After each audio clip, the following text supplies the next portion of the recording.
Switzerland traditionally provides support to Uzbekistan in the thematic area water, infrastructure, and climate change, promoting climate-resilient water management. What projects are currently being implemented in this direction, and will such support continue?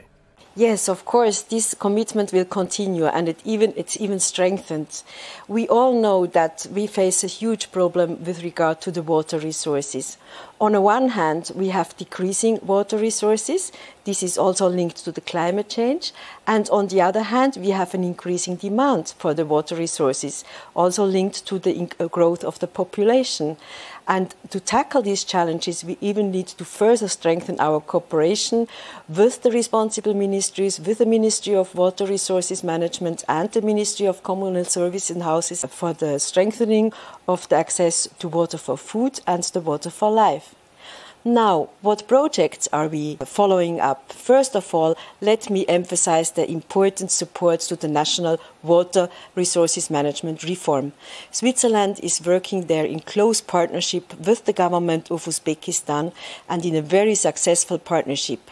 We are working on the regulatory framework in 3 dimensions. First of all, in the so-called water concept.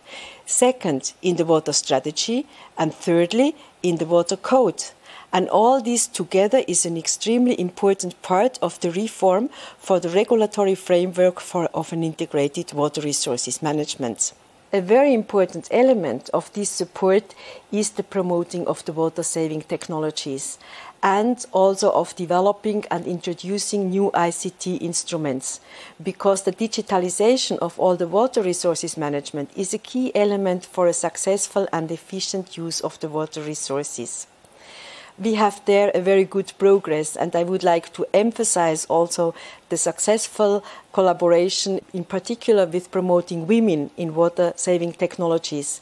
And I do think there we have some very good examples on successful women, on successful methodologies. I would like to mention there the Tomchi group on how to introduce water-saving technologies and how to spread the word and how to enlarge also the awareness on the water-saving technology.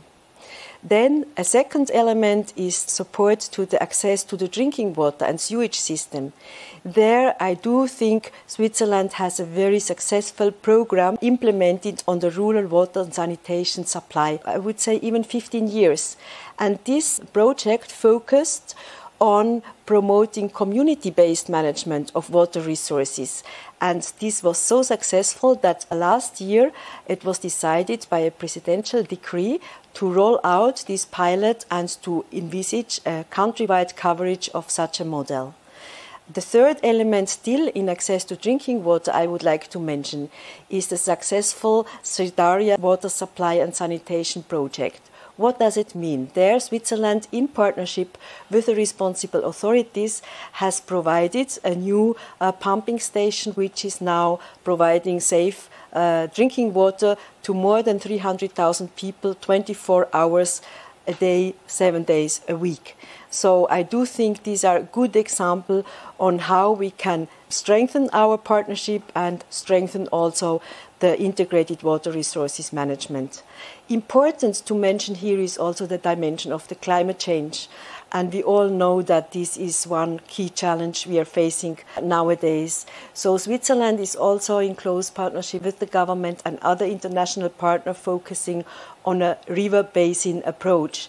This means that we look at all the resources and sources of water and approach this with an inclusive, overall and comprehensive plan.